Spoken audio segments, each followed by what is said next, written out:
Coach. I'm curious what you thought of how Miles Slusher has looked this week at practice, and do you get the sense that he's maybe itching to get back out there after missing the last couple of games? Yeah, I think so. He's looked really good. Practiced extremely well. Yes, I think he's ready to go. We're glad he's back. We've also seen Jashad Stewart out there at practice. Are you optimistic he'll be available for you this week too? I am. Yeah, I think he'll be fine. Tom? Hey Sam, you said on Monday that you consider Jimbo a good friend, and he repeated that same thing today. And y'all have never been on staff together, so what is it that's formed y'all's bond, I guess? Well, it's a good question, Tom. Coach and I visited quite a bit whenever he had a job opening. So we had the opportunity to visit there. We know we have several friends. I certainly know each other, so I'm able to interact with my friends through him. Their director of football ops, Mark Robinson, he's a friend of mine, and we're able to talk. And I feel like I probably know him, sort of like you see a guy on TV, you may feel like you know him a little bit better than what you really do. But those interactions were from whenever he was looking for an offensive line coach, and he was talking to several guys. And then certainly since since I've become a head coach, I've really respected him in the meetings, and we've been able to visit there and things of that nature. So a lot of that is because we have similar friends, and I feel like I know him, and everything I know about him, I like. And we haven't even asked you this week about it being a trophy game and how meaningful the game is against A&M. I mean, how does it rank for Arkansas in terms of rivalries? Well, I think it's a big rivalry for us. I think anytime that you've lost 9 of the last 10 games, you know what I mean? It probably means, I can't speak for A&M, but it means a lot to Arkansas because we haven't been on the winning end of it. Certainly 9 out of 10, they beat us. But it's a trophy game.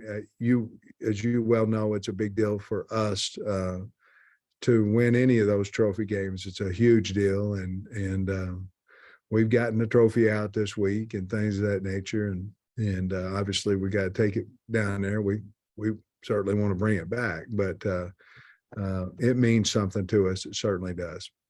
And Drew's gotten a lot of publicity with his sacks and all that stuff, but Bumper is now approaching the Tony Bua all-time school record. Just, what have you seen from him this season?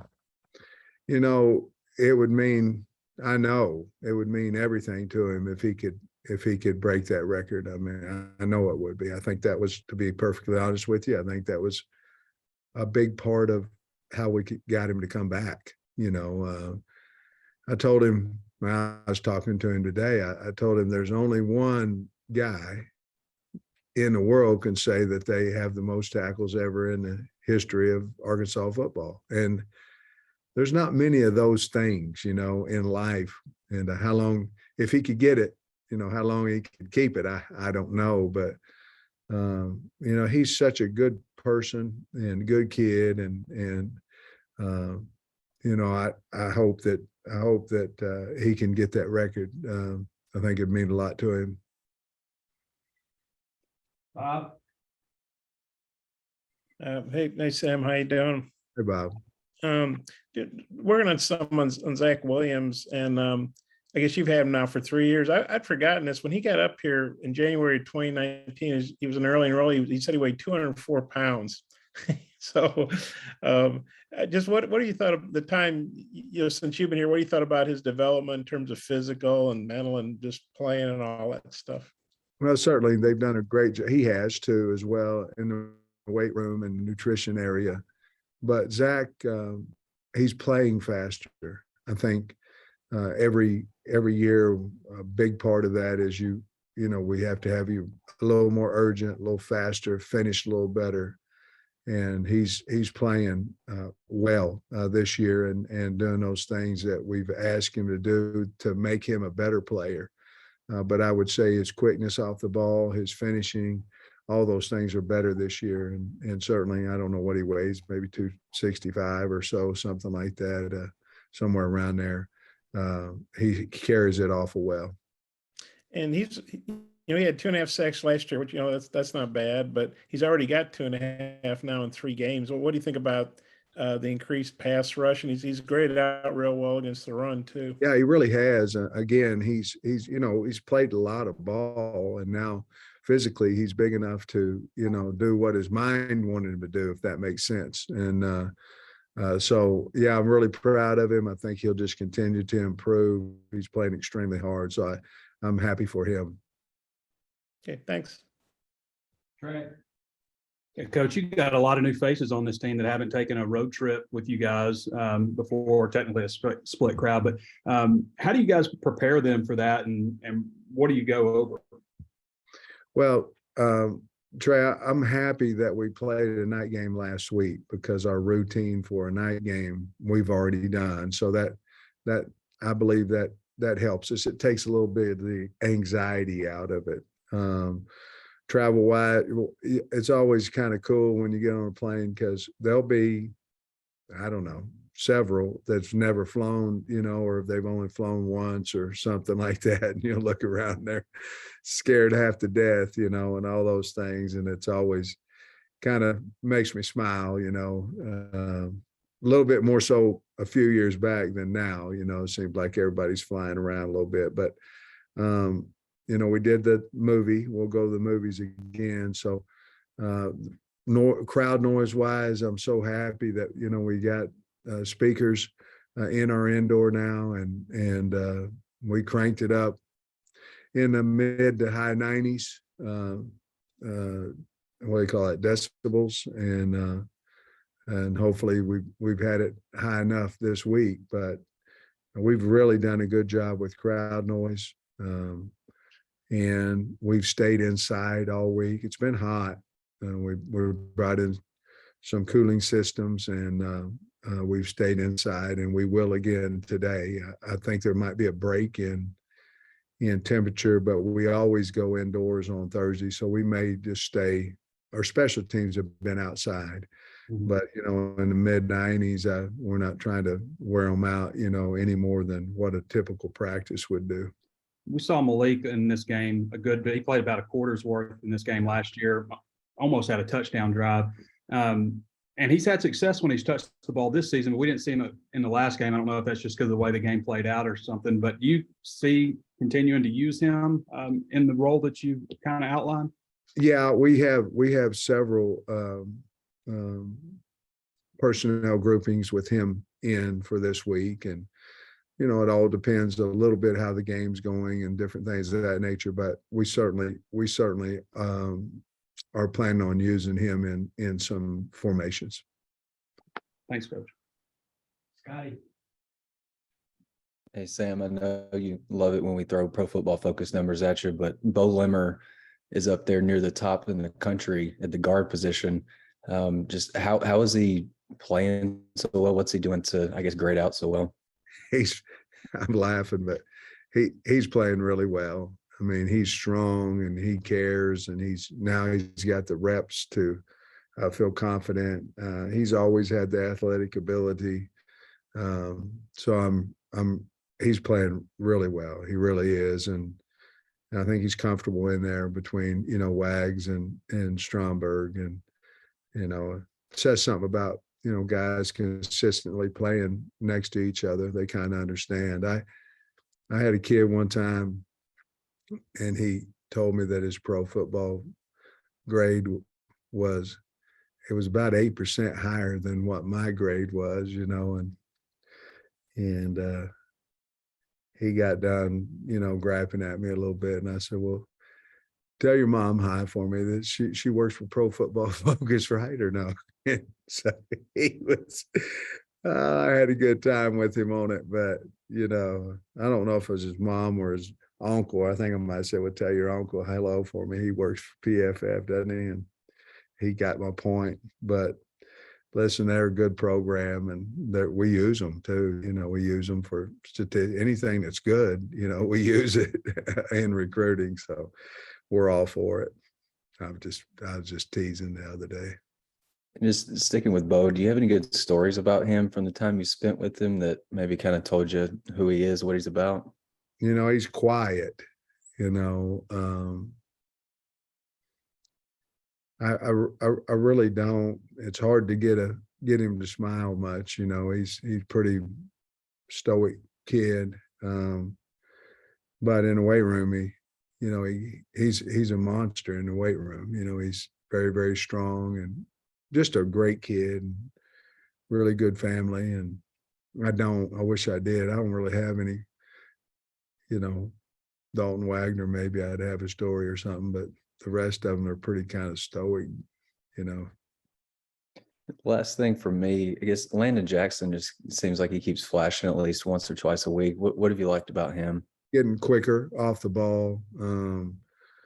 You're never worried about a D lineman that won't punch you in the mouth. You don't worry about him. In other words, he doesn't have that quick twitch, that hip roll to move you as an offensive lineman. And when he first got here, he didn't play near as fast as what he is right now. And now you're seeing him jarring some, tackles, jarring some tight ends.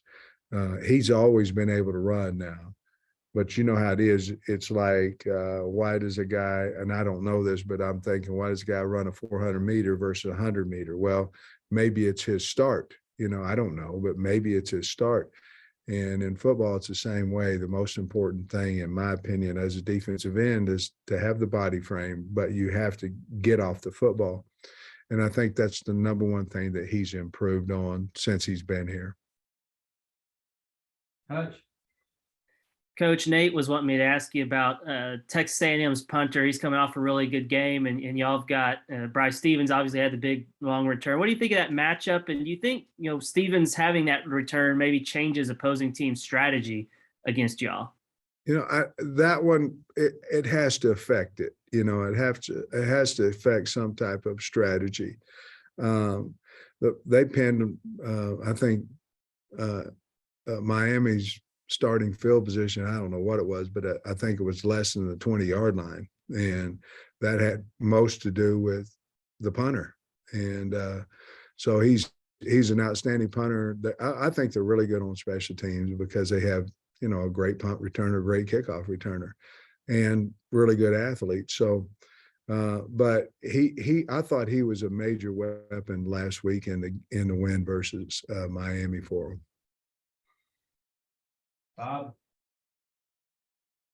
Sam, you can tell these kids that PFF means Pittman football focus. I should have thought about that when he was talking to me about how much better he graded. No, I tell you what it was. They gave a lineman of the week, an offensive line of the week, and he was on it. And he was like 4th graded on our team. And I'm going, I had no idea how you made that, And I think that's when I said, tell your uncle hello. He worked for him, right? He's like, but Jimbo's talking about Devin A-Chan, how do you say his name? I guess he sounds like he must be a gunner, because Jimbo was talking about how he downed those punts.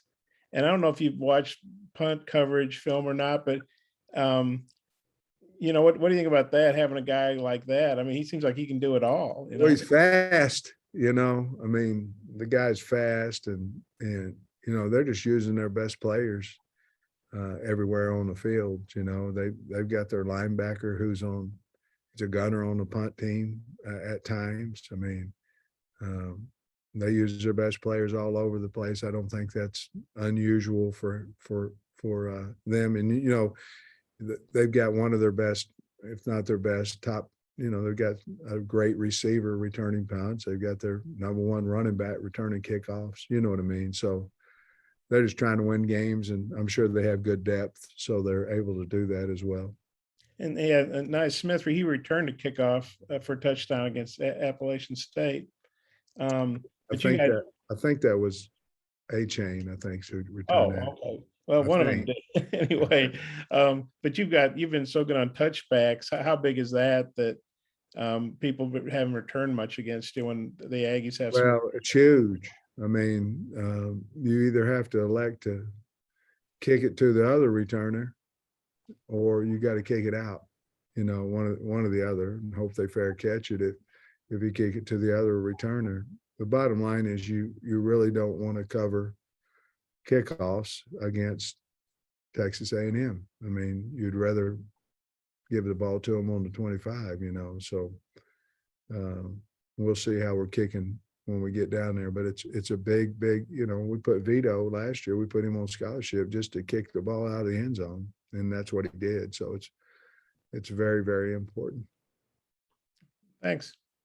Trey, what time you guys headed out on Friday? And I think you said last year, like going and visiting the venue the day before is kind of a old-fashioned way of doing things, isn't it? Man, Trey, I wish that I had that in front of me. But if I'm guessing, we'll have dinner at 5:30. So hour and a half, 4. I'm guessing somewhere around 2. Probably we'll fly out. We'll have everything here. We'll do our subscript and our walkthrough and our meeting here. Not the old school way, and some people still do it. You know, they go to opponent stadiums and do their walkthrough in the stadium. You know, we don't. I did think last year about it though. You know, simply because it was something that's not a home and home. You know, it's something that I felt like indoors and all that kind of stuff, which we don't play indoors. You know, and except for this game. So I decided not to do it. So it'll be basically, we'll get there where we have about a 30-minute resting period before we eat team meal. And that's usually around 5:30. Thanks, Coach. Hey, Sam, Yeah. did you detect any tangible benefits from beating A&M last year? Like, what did it result in for the Arkansas football program? How big is that? Well, that's a really good question. I think in recruiting is a lot about confidence, you know, and I think last year we were fortunate and we beat Texas and then beat Texas A&M. I think our confidence of going into the state of Texas and saying, okay, this is what we did. I think it helped us in recruiting that way. What it meant to the kids, I'm not positive, you know, but I know for us, it was a confidence builder that we could go into the state of Texas and say, look, we've had a couple of wins, you know, including Rice in that, but you know, we've had a couple of wins in the state and you're confident going in there going, you know, why not us? Why, you know, give us an opportunity. You'll like it if you get on campus. So I think it definitely helped us as a staff in recruiting, and I'm hoping that it helped the kids look at us in a different light. Yeah, and just briefly for you, you had Muss and Coach Van Horn down there, and I guess it was a moment on the post game from that one. Yeah, man, it was awesome. You know, it really was, and you know, I'd look like a not very good. Hopefully, nobody had found out I invited them down there if we lost. You know, but. It worked out pretty good, and it really was. You know, I didn't know Moss, but I knew Dave, and Dave was always he was held like this, you know, to me, you know, and still is. To have him down on the sidelines, and Eric, it meant everything, and then have that moment was super cool. All right, thanks, man. That's all I got. Go Hogs.